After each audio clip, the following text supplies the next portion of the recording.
Thank you for joining us on another episode of Beyond the Listing, where we discuss the business of real estate outside of the listing environment. I am your host, Jeremy Madore, and today I have the distinct pleasure of sitting with Tracy LaRosa with Keller Williams Pinnacle Central out of Worcester. Tracy. Thank you so much for coming in the studio. I know that you're a busy individual, just like many realtors are. So I appreciate the time that you took today, that you're taking today, to come and sit down and have a conversation. Thanks for having me. I can't wait to get started.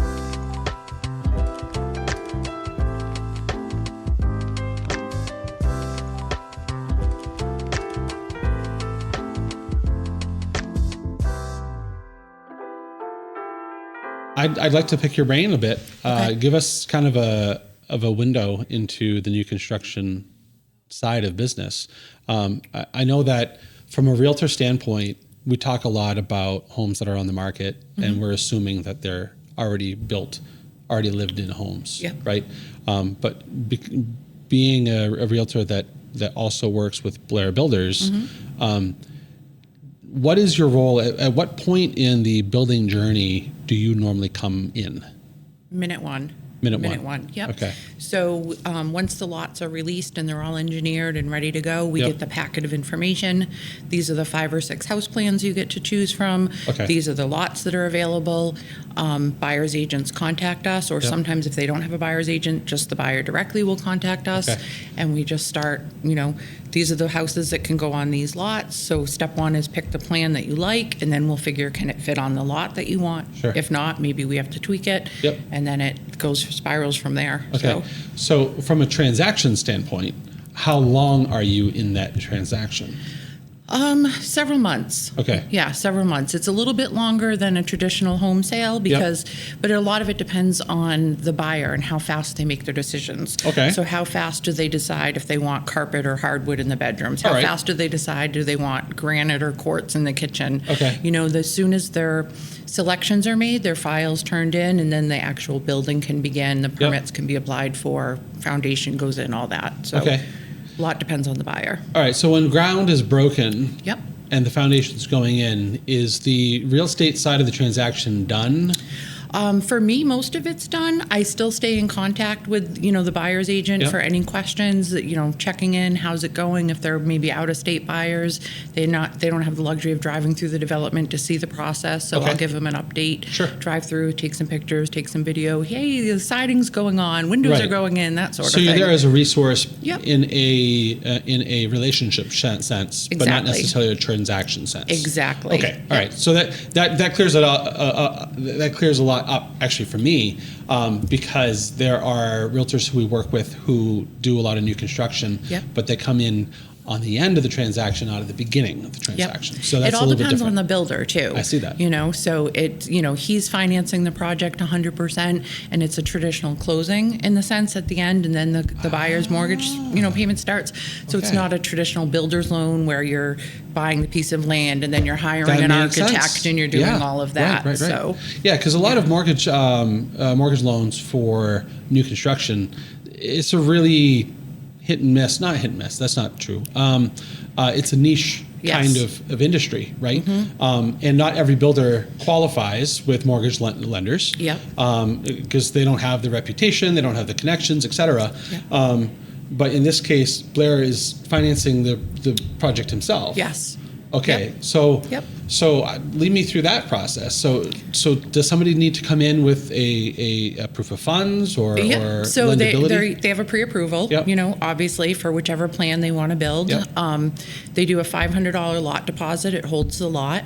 Then at the offer, they do a $1,000 deposit, and then they just put their percentage down at purchase and sale, wait for the house to be built, and have a regular, conventional closing unless they're a cash buyer, that sort of thing. Okay, so it turns into a conventional closing at the end, not a new build at the beginning. Correct. That's fantastic. All right, so even though you're coming in for that brief period of time at the beginning to help with that transaction, getting it worked out, you're not there at the closing table necessarily? Nope, not at the closing table. I mean, I'll meet with the people at the end, and do the walkthrough with them, and which is the best part, right? When they see the whole thing come together. Right. Yeah. But as the listing agent and not the buyer's agent, I'm typically not there. So. All All right, Yep. fantastic. All right, so that's good to know. Like from a outside looking in perspective, Yeah. I've never really understood that. But we don't do a lot of new construction work Yeah. ourselves. We've started getting into more commercial work where we're working with builders themselves to help advertise for their business, Yep. which has been a real great segue of business. Yep. It's very different. Because what you're working on at that point is primarily model homes, portfolio stuff versus just MLS for Yes. sale stuff, right? Yes. Very different model. Very different. You guys actually did when we have a development in Holden, Jackson Woods Estates, and we had you come out and do a few videos of 2 different style houses that Yep. we had at the time. And, looking back on that video now, it was maybe a couple houses were being framed and a whole lot of dirt. And Yeah. now you drive through there and almost every house is closed on. That's so it's awesome. really cool when you see the whole process That's from fantastic. beginning to end. Yeah. We work with a contractor down in it's not that's not doing them justice. It's a building company Yeah. down in the Marlborough area, and they have us come in at regular intervals Yeah. during their development, not just for the model home but for the actual whole development, right? Yeah. And so we'll go in there when they're just breaking ground and clearing trees, right up through the fact that they just finished up paving the road and everything's painted and everything's Yeah. put into place and Yeah. the lawns are all seeded, et cetera. And so these are long projects. Like these developments last 5, 6, 7 years Oh, easily, yeah. right? Because not only does it take a long time to sell everything, it also takes a long time to build everything, right? And so it's nice to go back on a regular basis to do those updates, especially seasonally. Yeah. When you see like the whole spring, winter, fall kind of assortment of sorts, and then all of those images end up on their website so that can further leverage for the next series of developments that they're doing. Yep. And so it's really nice to see that kind of before and after of sorts take place. And people need to see what they're getting too. I They mean, do. a lot of people don't have the vision to just look at a set of floor plans and say, okay, but what's my actual house going to look like? Right. It's not Yeah. like an existing home sale where you list a house and you have an open house and you can open every closet and pantry and see space size. Everything's a theory. Right? Right? Yep. Yeah, So- it's very interesting, and not everybody has that mind's eye, so to Right. speak. Right. I think that us in the industry could reverse engineer a floor plan and kind of envision what it kind of looks like, especially if you tell somebody the style of home that you're looking at. Yep. Sometimes it's not clear when you look at a floor plan, like what's the roof line on this going to be, Right. If you're looking at 2 floors, first and second, and that's it, and you're not seeing the framing or whatever, it's a whole different story. Yeah. Yeah. Yep. And I mean, you have to walk people through it. Do you want a hip roof? Do you want a gable roof? Do you want, and they're like, what are those things? a roof is a roof. What do you, I mean, some people don't know. I Yeah, didn't know before sure. I became a realtor. I Yep. just was like, oh, I like that roof, Yep. So, I Yep. mean, it's a lot of education too. So It is. Yeah. It is. And even during the process, stuff comes up, I'm sure, from a construction standpoint, where you hit a little bit of a snag, and maybe it's a vendor snag, or if it's a code enforcement officer Yep. snag, which that has happened too. Yep. And code obviously can sometimes ebb and flow a little bit, right? and changes Yeah. drastically For sure. sometimes. For sure. Yeah. And so there's obviously those waves that have to be ridden throughout the whole Yep. new construction process. Yep. And it's good to have an ally in your corner. Thank you. That's good. Yeah. That's good. We were talking before we sat down about so officially it is September 24th today. We're going to be airing this probably in about a month, I'm guessing, based on our schedule. Maybe 3 weeks to 3 to 4 Yeah. weeks. And so, when people listen to this, it's going to be a little bit old news, right? Yeah. But we're in the middle of a exceptionally vibrant fall market. Who would have thought? Who would have thought, right? And obviously, a lot. I think we can reasonably attribute some of that, a large portion of that, maybe, to the Fed rates being Interest changed. rates coming down a little Right. bit. Yeah. Last week is when they released the Yeah. rate update. Mortgages are sitting at the high 5s right now. Am I correct yeah, in that? low sixes, Low sixes, high high fives. fives. Yeah, Okay, depending on credit scores and conventional stuff. and Yep. credit score and all that. Yep. So, Yep. yeah. And so we're seeing a lot of selling activity. What's the buyer side looking like right now? So, with the NAR lawsuit and everything, August 17th, everything changed with, buyers and the way they had to be presented, and compensation, which was always negotiable. Yep. Not sure how much you know about that, and I don't want to get into it a whole bunch. No, that's fine. It's, I'm not an attorney, but, we listen to what our brokers advise, and, buyers, they need the representation like they always have. Right. I've always been a fan and wanted my buyers to sign a buyer's agency agreement from day one. Yep. So really not much has changed on that aspect. Good on you. But, some buyers have not had that experience if they've bought a house before, and they look at you like, what do you mean I've never had to sign anything before? Sure. But it is what it is. And I think if we can all give each other that grace as colleagues in the community to, we're all going through this. This is new for all of us. Sure. And work together, it'll work out okay. Yeah. So. We've had that conversation a couple times on the podcast, so I definitely won't belabor it. From a buyer's standpoint right now, what's the pool looking like? I've read reports about the buyer pool shrinking as a result of inflation and job market situations. Yep. Are you seeing that yourself? I'm not really seeing it myself. I do have a good amount of buyers. What they want to spend or what they're pre-approved for versus what they're spending is definitely different. Okay. And I think a lot of that was the interest rates before. You're talking, that's hundreds of dollars. Going up a point or even a half a point in someone's mortgage. For sure. So still working with a lot of buyers, but I think their spending is a little bit less. They're being more conservative. Okay. Yeah, I think that's wise overall because we don't know. None of us ever know what the real estate market's going to do. That's a perpetual fact. Yeah, we don't know what life is going to do, right? Correct. I mean, we're going to be here tomorrow, so yeah. For sure. However, we need to make the best decisions with what we've been given for information right now, and it's I think good overall on buyers to kind of pump the brakes a little bit. Especially when it comes to purchasing $600,000-$700,000 homes, right?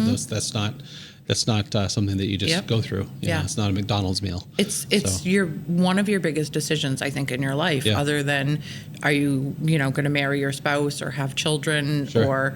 It's a huge, and it's definitely one of your biggest financial decisions you're ever going to make in your life, Without right? a doubt, I mean, even if you buy the most luxurious car ever, it's still not a house. It's the single most largest decision, right? Yep. People make multi-million-dollar decisions all the time without knowing it, right? Because they're all granular decisions, not a yes or no for the whole package, right? And that's obviously a very different mindset right there, It's also why, my wife and I have moved 8 times because, it's not so much it's not a decision regret so much as making the decision for the next couple of years kind of thing. Right. Yep.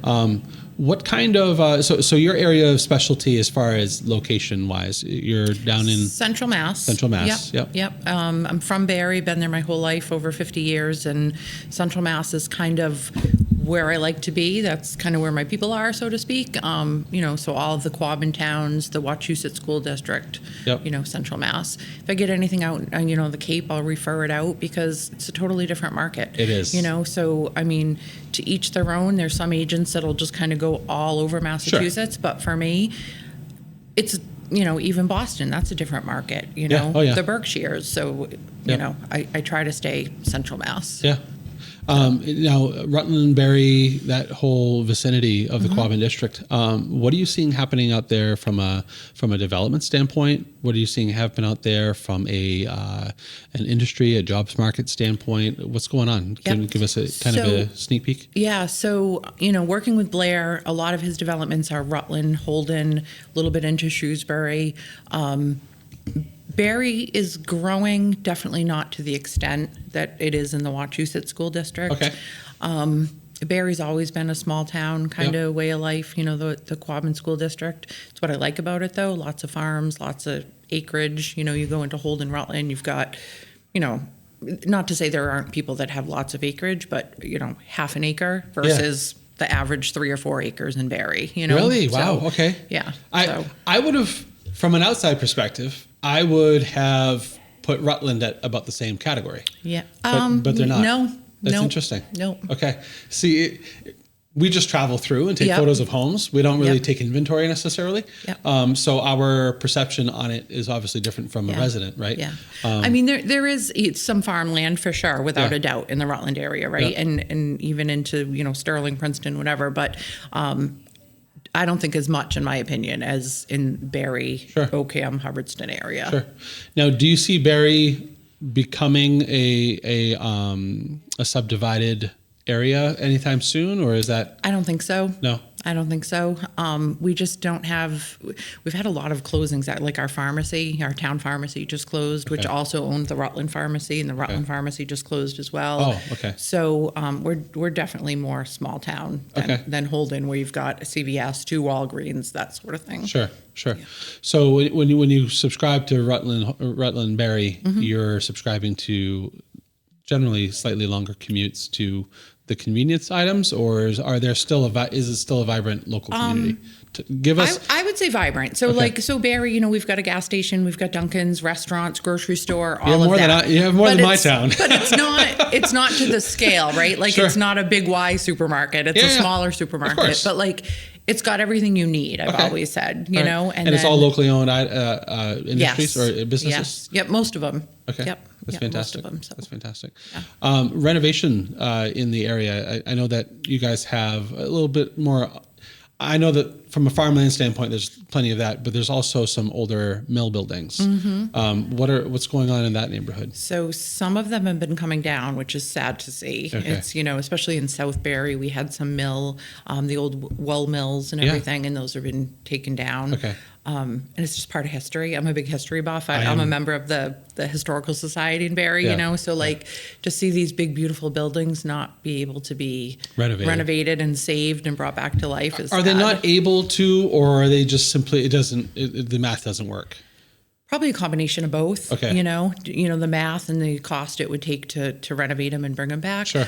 But, in Holden, you go through, there's a mill building that they're doing all, I'm not sure if it's condos or individual sales, apartments, but right there in Jefferson, and they're able to save that. And it's cool to watch the process of that being built. It is. Yeah. It is. I think it's encouraging Yeah. to see older structures being repurposed unto themselves instead of raised and recreated from scratch. Yeah. Particularly when you see those structures come down and then they get replaced with something that's just an eyesore.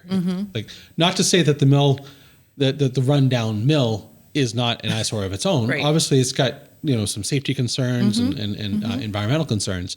However, I feel from a conservative standpoint that the process of rehabbing and redeveloping is a much more important one than starting anew. Yeah. I'm always in favor of trying to build something or rebuild something that's already there than to have to start from scratch.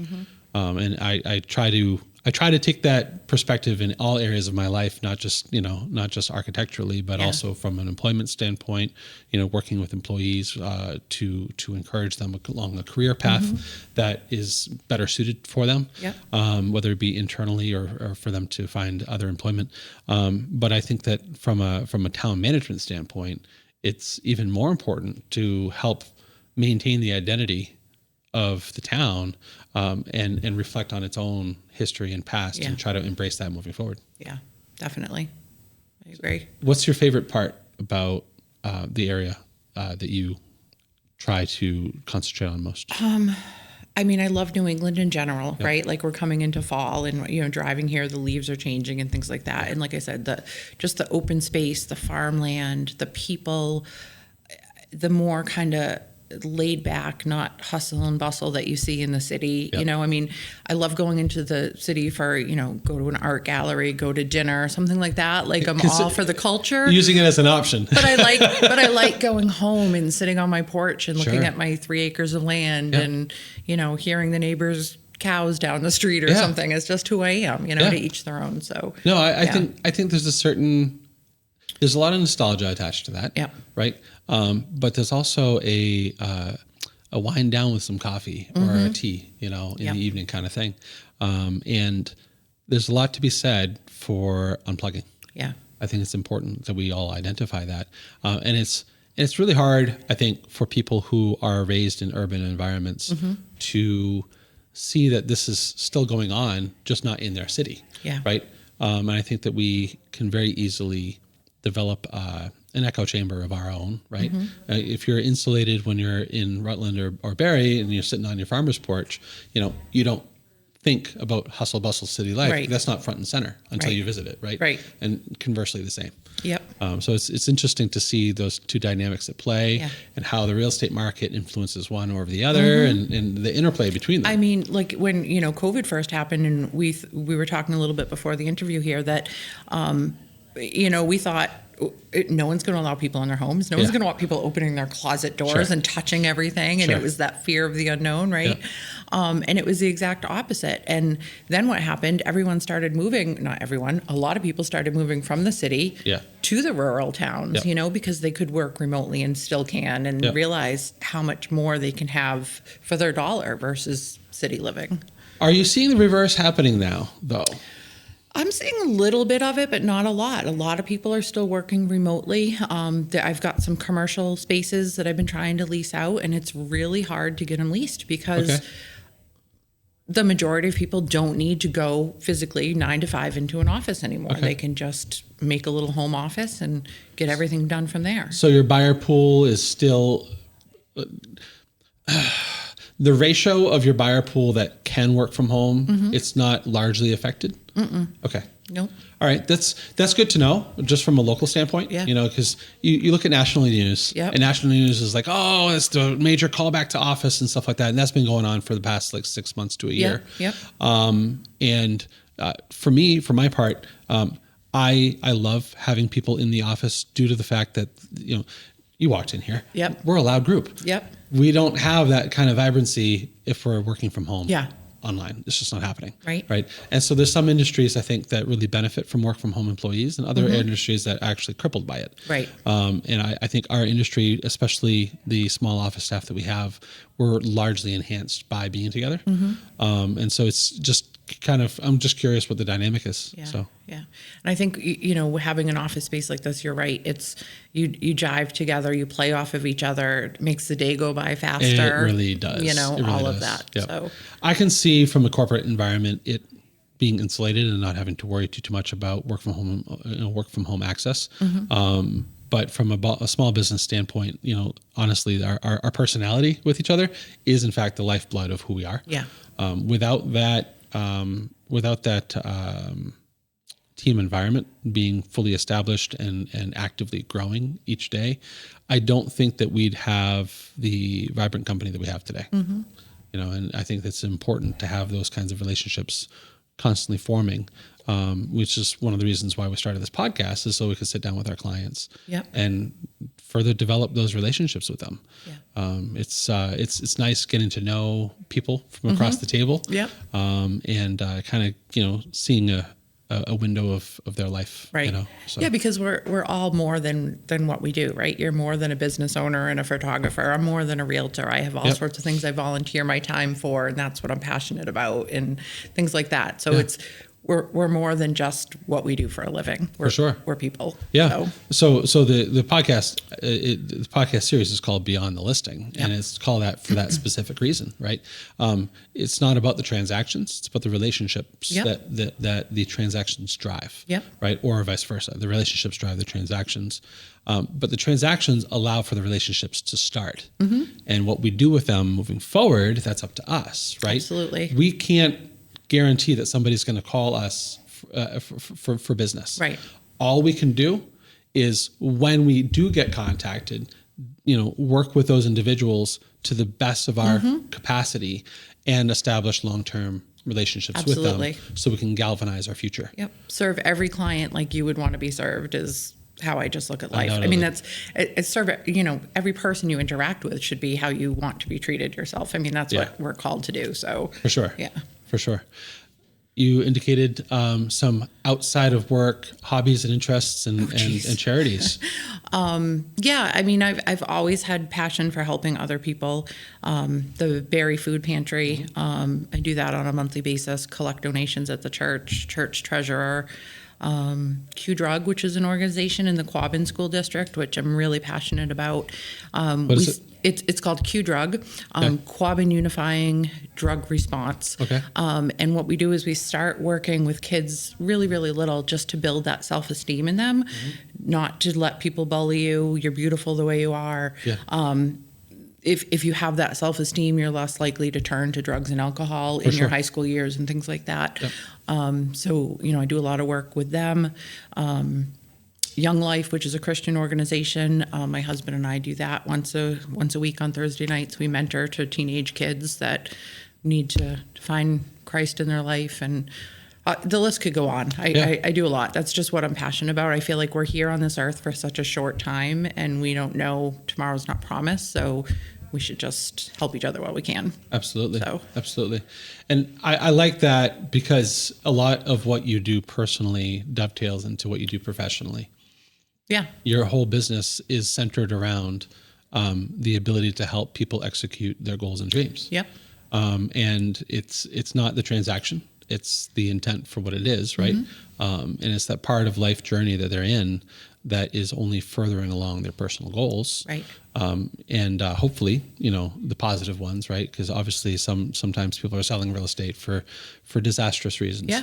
But working with especially the youth at the onset is probably the most important part of life right there, because you form young adults. Yeah. You're going to somewhat, not guarantee of course, but you're going to hedge the bets, so to speak. I hope so. I hope so, because it's a different world than when I grew up as a child. I'm sure you feel the same way. And I know you have children, and it's the things that they're faced with nowadays is just, it's really, really hard. So it is. Even volunteering for the food pantry, the amount of families that I see come in there with young children, it's a different world. I'm curious to compare notes a little bit. So our two oldest, who are in high school, so they are a senior and a sophomore, is who we have.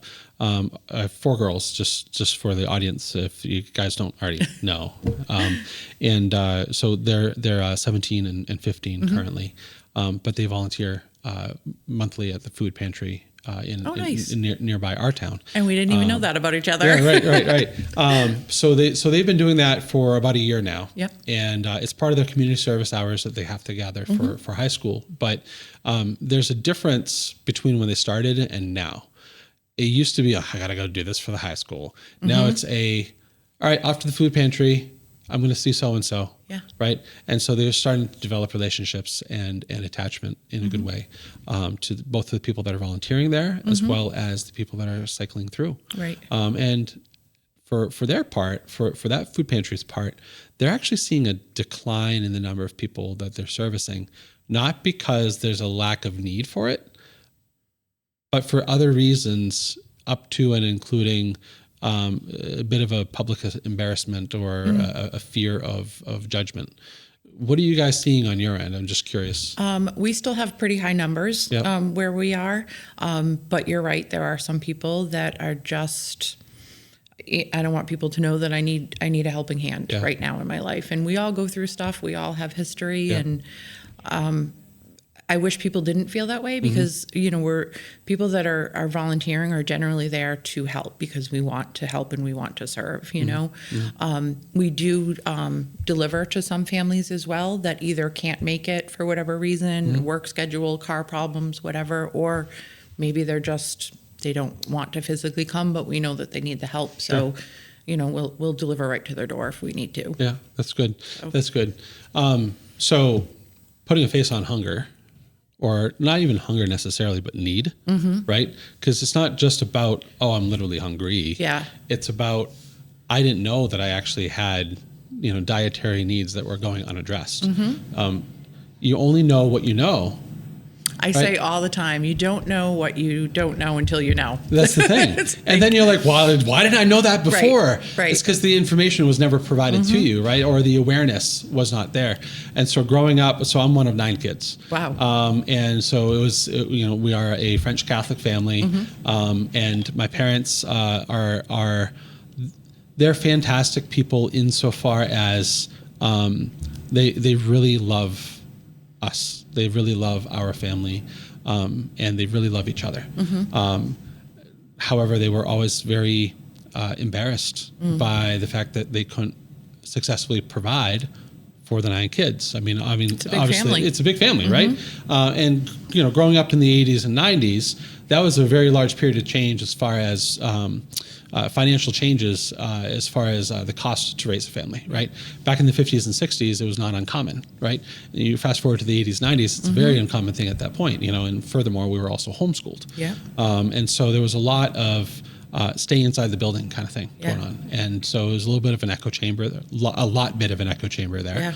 Yeah. And so growing up under a rock, so to speak, is kind of how it, became known to me. But I didn't know at the time, right? And when we saw, local pastors delivering food to our house, Yeah. right? At the time, you're like, oh, cool, we got, You're right. right?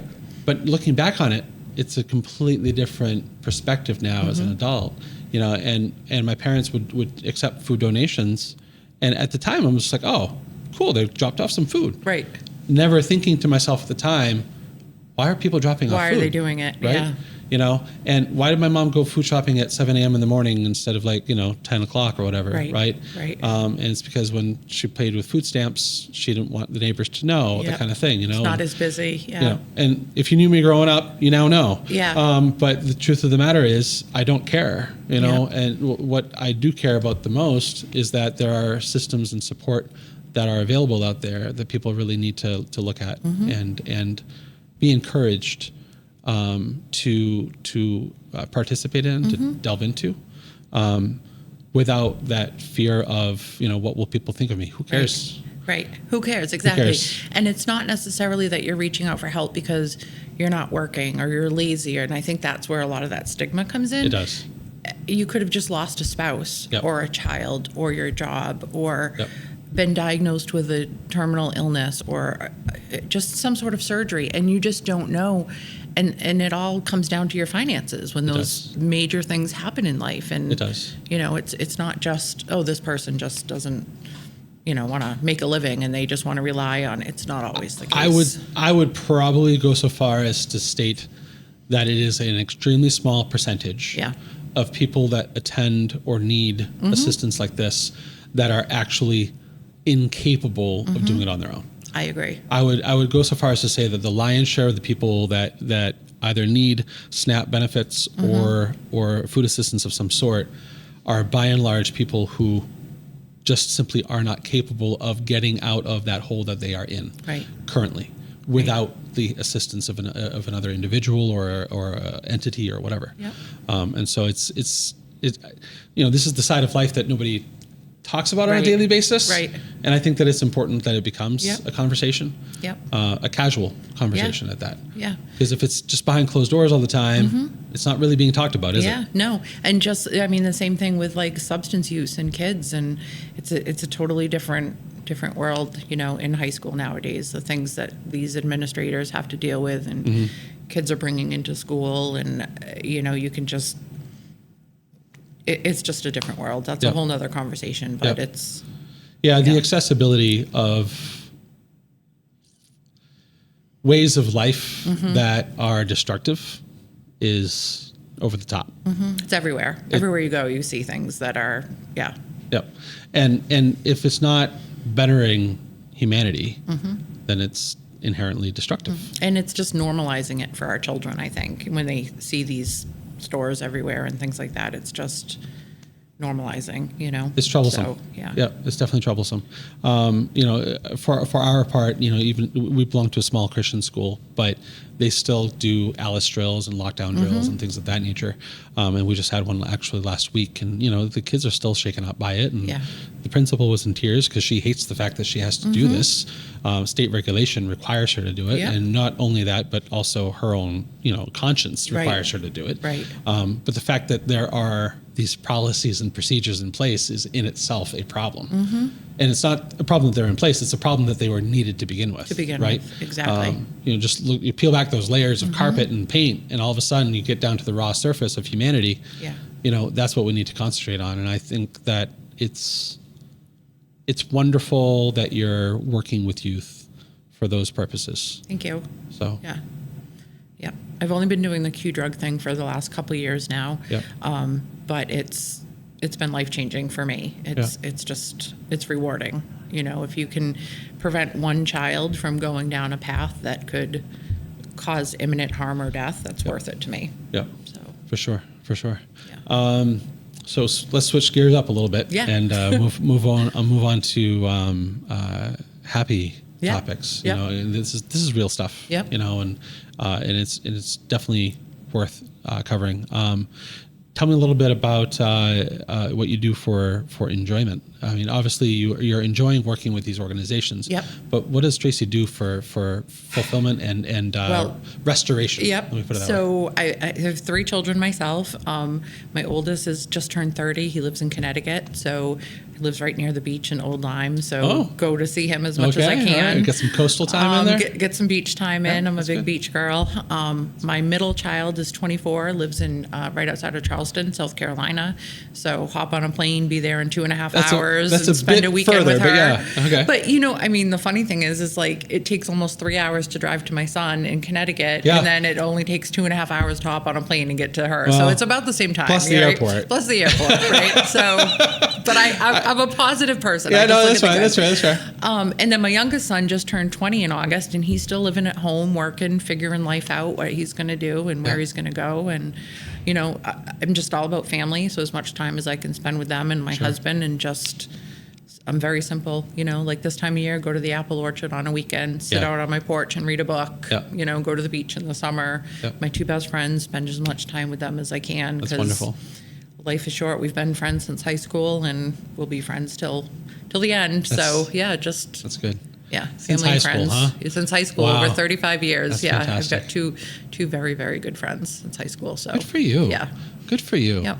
I know. That's a long time. It is a long time. It's a long time, but we've changed each other's kids' diapers and helped raise our families together and and influenced each other's lives. Mm-hmm. Oh, without a doubt. Greatly. Without a doubt. Yeah. That's fantastic. That's good. Yeah. That's really good. I can't connect with that a heck of a lot. Being homeschooled, I didn't really have. Honestly, I didn't have friends. Yeah. My siblings were my friends, kind of thing, right? Well, you had 8 of them. Yeah, exactly, right? And that's what my parents would say. They're like, "Oh, what do you need friends for? You have 8 siblings," and I'm like, "It's not the same," and it's not the same. Right, it's not the same. No. Because you really need that outside perspective, I think, to keep you well-rounded. Mm-hmm. I won't say from making bad decisions, because I think the outside perspective can actually help you make bad decisions. Yeah.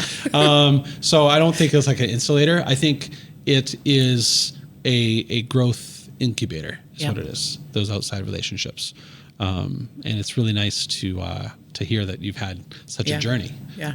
That's really fantastic. I'm very blessed. Very blessed. So. That's wonderful. Yeah. That's wonderful. So tell me a little bit about what your business mindset is in regards to what you're seeing for the future for yourself as well as your general area. Bring us down that road. I mean, every year, you as a business owner, you run the numbers and you compare your sales and your, transaction numbers and things like that, which is important, right? Because, in the end of the day, we're business owners. Yep. We need to pay our bills and be successful.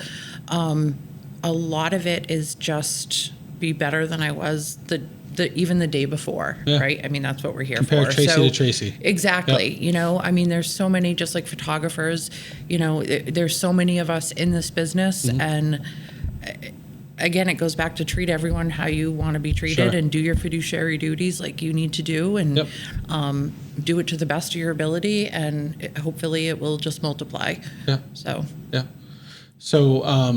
comparative. So you had brought up COVID. Mm-hmm. So back in 2020, we were looking at a very different housing pattern. Mm-hmm.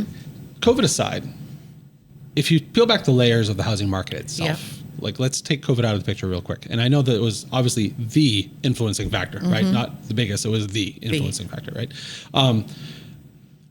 From a data standpoint. Mm-hmm. From a buyer habits and a seller habits standpoint and a seasonality standpoint, we could look so we had been tracking data since 2016 for Madore Photography, and so we've been really fine tuning that data right up through even today, and obviously during COVID, all that data meant nothing, right? But prior to that, 16, 17, 18, and 19, you could take those 4 years and overlay them on clear charts and just be like, yeah, okay, makes sense. March 2020 came along and nothing made sense. Nothing made sense. And for a while this year, it was making sense again. For a short time. And then July happened, and July was weird. Yep. July was really weird. August was better than July, which is even more odd for us, because normally our Augusts. So from a peak standpoint, we usually peak in May. Yep. June is And usually slowly, slightly lower than May. July slightly lower than June, and then August slightly lower than July, and then eventually rounds up for September and October just temporarily, and then it goes back down in November. Yep. We had our peak in May. I'm like, oh, okay, looking like a trend, right? You know? Okay. And then it plummeted in June and July, and then it like skyrocketed in August, and I'm like, what is going on here? Yeah, there is no predictability in this business ever, really. I mean, all you can do is try to look at the numbers and try to plan and have your goals. But at the end of the day, especially in the last couple of years, there's no predictability for sure. Yeah. You know, you've heard it all from all your interviews and just being in the business. You know, we're not going to do a home inspection. We're going to give you this much over asking. We're going to, like, who would have thought that would be the world that we're living in? But that behavior's largely decreased. Am I correct? It's slowing down, but I've got a list in closing in less than a week and a half that, again, the buyer waived the home inspection. I represented the seller, and they're like, yep, we're good. No home inspection. And my sellers were like, okay. Right. But it's still happening, is what I'm saying. Okay. No. Okay. So okay. Just not at the degree that it was in 21. Yeah, exactly. Yeah. Yep. 21 was a feeding frenzy for that. Yes, it was. So yep. I felt very bad for home inspectors in 21. I know. You know, just, and honestly, even some of the mortgage loan officers, you know, there was a lot of cash deals because cash was king, and people didn't want to go through the underwriting process and wait 2 months, quote unquote. Pay the higher interest rate and all of that. Yep. Right. And so it's definitely, you know, the industry has been, I think, largely eviscerated for the past 3 years. But in potentially a good way. It's really hard to like say that the right way, but there's been a thinning that has separated the people that are in it for the long run and in it for the money. I agree. Because I have not been in it for the money since COVID started. Right.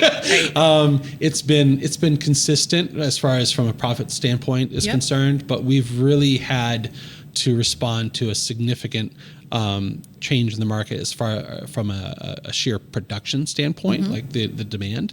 How many services we're doing on site has increased a lot while we've been doing less total properties, right? So our number of properties have come down, but our total number of services have gone up, right? Because people are using more marketing, right? Which is great.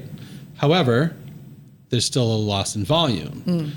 And then you translate that to, you know, things like inflation and, you know, wages have gone up considerably for all of our staff because they need to and they should, right?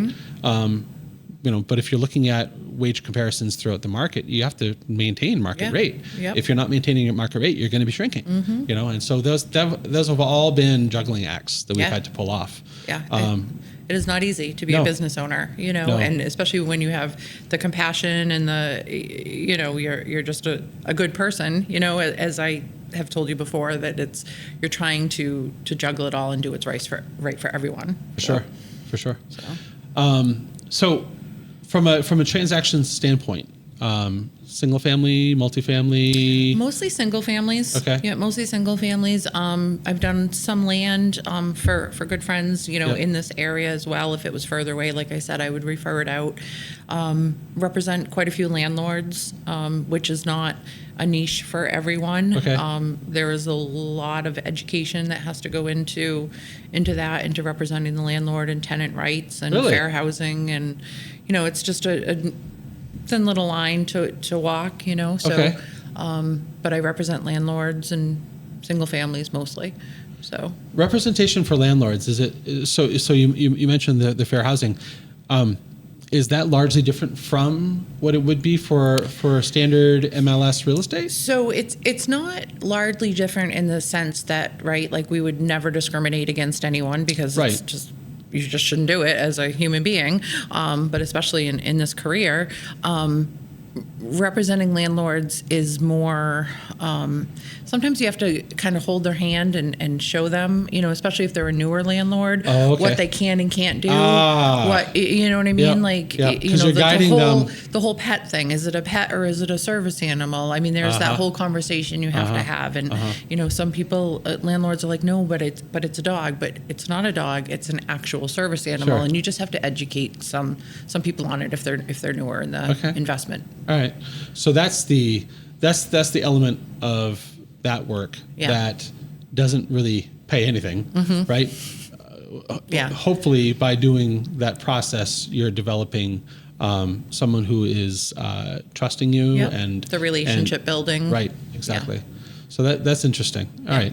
And then you had mentioned the newer landlords versus the existing ones. Do you find that there's a lot of new landlords coming into the market? I wouldn't say a lot. You have to have the gumption for it, I guess. It's not for everyone. That's a good word. I mean, my husband has said to me, well, maybe we should buy investor property. No, we should not. That's not my cup of tea. Like, I don't want to get a call in the middle of the night that someone's water heater just broke or, it's not for everyone. No, so it's not for everybody. Yeah. And for those who are in it for the right reasons, it's their calling. Yeah. Right? But then there are people who clearly show that it's not their calling by being in it for the money, but not really for the long-term relationship and the betterment of the tenant, et cetera. Yep. It is about relationship generation. Absolutely. Yep, absolutely. What's the most enjoyable part of your job? The people I get to meet and the end of the transaction when, whether it was, as we touched on earlier, not everyone sells for great reasons because they're upsizing and they're buying the bigger, better house. Sometimes it's not that case. And just seeing that you played a part in that person's life to get them the end result that they needed, whatever it may be, and that they're satisfied in the end. So taking a moment to look back on, let's just say this calendar year so far, is there any particular success story that you'd like to air out and share? Anything that comes to mind? Success story. A journey that ended the way that you'd like it to? Yeah. One buyer I can think of, he just closed August 30th on a house, and we worked for almost 2 years to find him a house. Holy. I mean, at the end of it, I felt like he was like one of my adult sons because he was like around their age, and it was almost 2 years. And I said to him the entire way, like, I am so proud of you for sticking to who you are and your beliefs, and like, you're not going to overpay $70,000 for a house. You're not going to buy the house if it doesn't have the garage that you wanted, because that was really important to him. And he didn't ever compromise on anything, and that was okay with me, you know. So we stuck it out, and he just closed on August 30th, and that was probably one of the most rewarding, because I really got to know him, on a personal level, and it was cool. Usually you don't work with someone that impressive. Long. So usually it's a few months, and then, they'll call you again eventually, and you stay in touch and send cards and things like that. But getting to know someone over that length of time was cool. But that was actively working with? For 2 years. Regular updates? Yep. Did he make offers and that got denied? Yep. What kind of? He made a couple that got denied. Yep. He had two that got accepted, and then for different reasons. One was a home inspection issue. He decided this is not the house for me. One was something else, and so the third time was the charm, and now he's a homeowner. Wow. So that was really rewarding, and sitting across the closing table and giving him his closing gift, and seeing that he was happy in the end is what mattered. Yeah. So. No, that's good. I hear and have experienced personally a lot of stories where people are not necessarily grasping at straws, but like there's a certain amount of commitment that you've already made when you go even and make an offer, right? You put that offer in even if you didn't get accepted, it still kind of felt like you were like already in it. Yeah. You know? Yeah. And because you wanted it. You were like, this is the one. This is the house I want. That's exactly it. You know, and so it's a lot like dating, right? Yep. Where you're like, oh no, well, why don't you want me too, right? Right. Yeah, I just went there. Yeah. So it's just one of those things where you don't hear often of buyers that are that diligent in, especially at a young age. He was, younger. This was his very first house he ever bought. So from day one to be that, know what you want, I say kudos to you. Yeah. Wow. That shows a lot of courage. Yeah. That shows a lot of courage, because a lot of people at that point would have been like, I'm just so worn down. Right. I'll just take whatever comes on the market. Right. But the fact that I'll settle. Yeah. Right. And that's good. Yeah. That's really good. Yep. Are they engineer is he an engineer by standpoint? No. Okay. All right. Because I was going to say, like, that would have been like the perfect profile right there. Yeah. Yep. But that's great. Yep. That's great. That's fantastic. No, that's a good story. Yep. Closing gifts. You mentioned that. What do you like? What do you like to see? What's the vibe? I try to just do personal, really get to know the person. Yeah.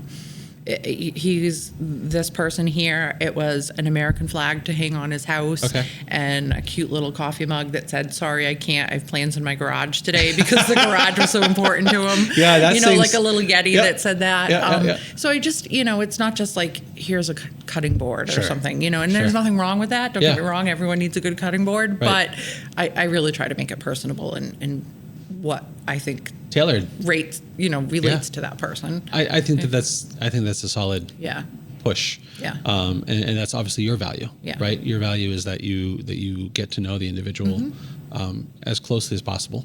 Yeah. And that when it comes time to thinking of a gift for them, it figures itself out. Right. Right. Exactly. Yeah. Yep. There's not, oh geez, should I just order this candle or this? Sure. It's I know that person. Yeah. That's funny. Yeah. That's funny. That's really good. I was just before we sat down, I was looking at my one of my younger brothers, the last one in the family to get married. He's getting married a month from 2 days ago. So he's down in Pennsylvania, and I was looking at his registry. Yeah. And I thought I had him figured out. Turns out I don't. Right. And maybe a lot of the registry is his fiance's, Yeah. But the stuff that he's got on there and that maybe she put on there or whatever, is just like, what? Where did this come from? Where does this come from? Right. And so gift giving is challenging, right? Especially when it comes to a buyer or a seller that you get to know for that short window. But it's, I think, a good noble pursuit to get to know somebody to the degree where you're confident with what you're able to, give them as a thank you at the end. Yep. So that's good. Yep. So getting to know people Yeah. is a big, big thing for Tracy. I think so. Yeah. I think so. I think it's important, I just always felt that way, my whole life. So, yep. Yeah. What got you into real estate?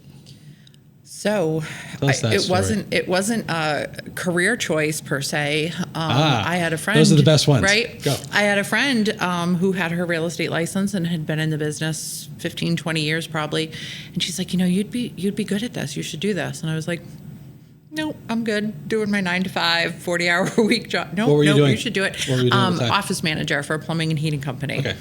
And she's like, no, you should just try it. So he was like, what? I like a good challenge. So Sure, I'll try it. Okay.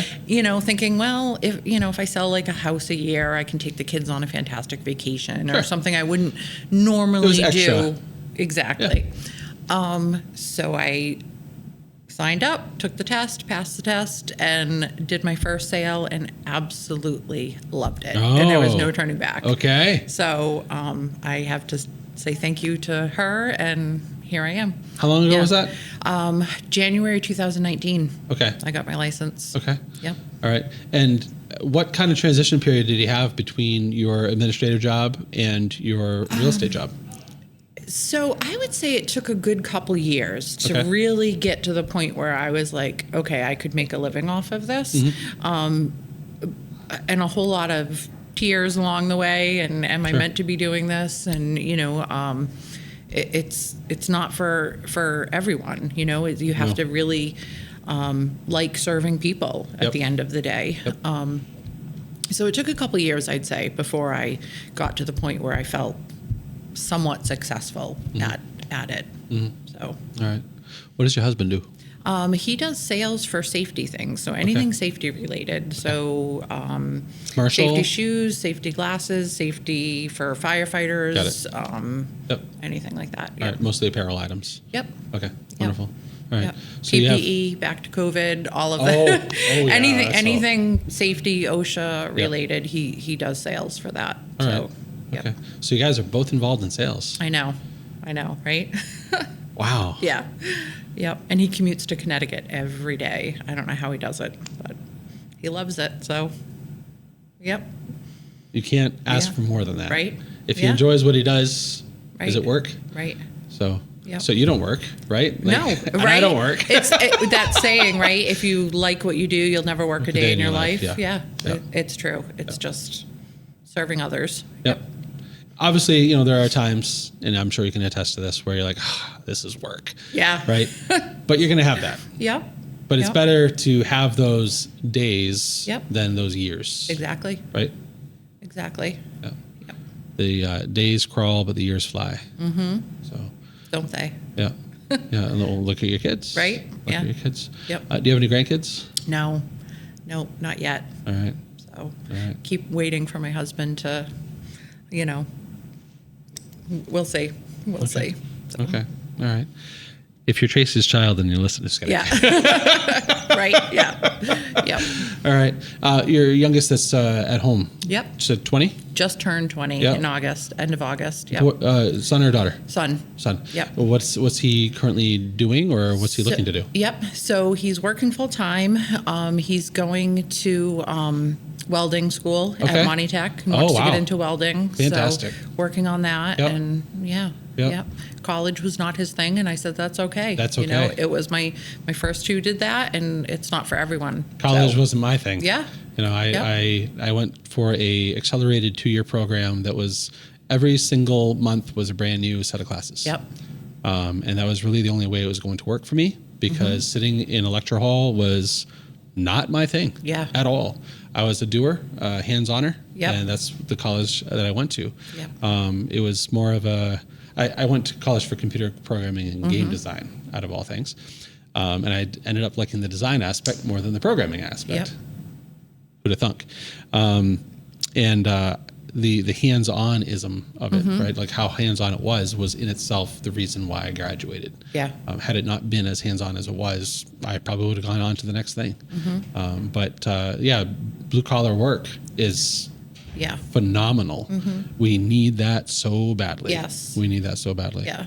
And welding, there's so many different things you can do, too. Yes. It's, you could be building buildings or welding boats or automobiles or... Boilermaker. Anything. Seriously. Right? So... Like, those industries aren't slowing down. Yep.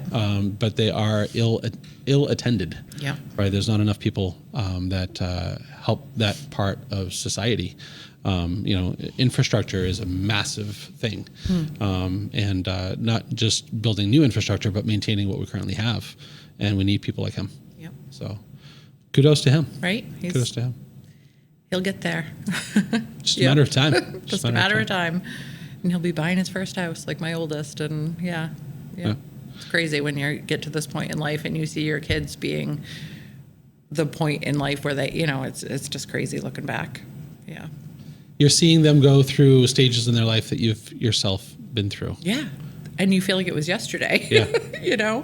When I bought my first house in my mid-20s and then watching your child buy their first house in their mid-20s, it's crazy. But the landscape has shifted drastically. Yeah. And so it's like the same, but it isn't. Right.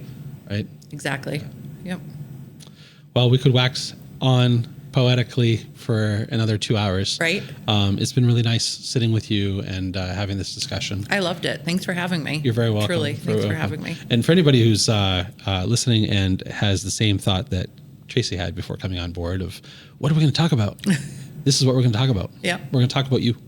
We're going to talk about your business. We're going to talk about your life and kind of just showcase you to your audience and let people kind of peel back the curtain and see who you are. Because in the end of the day, if we're working with people who get us, we're not really working. Right. We're just continuing relationships. Yep. That's what we do. Exactly. Happy to do it. Thank you for being here. Thank you. Appreciate it.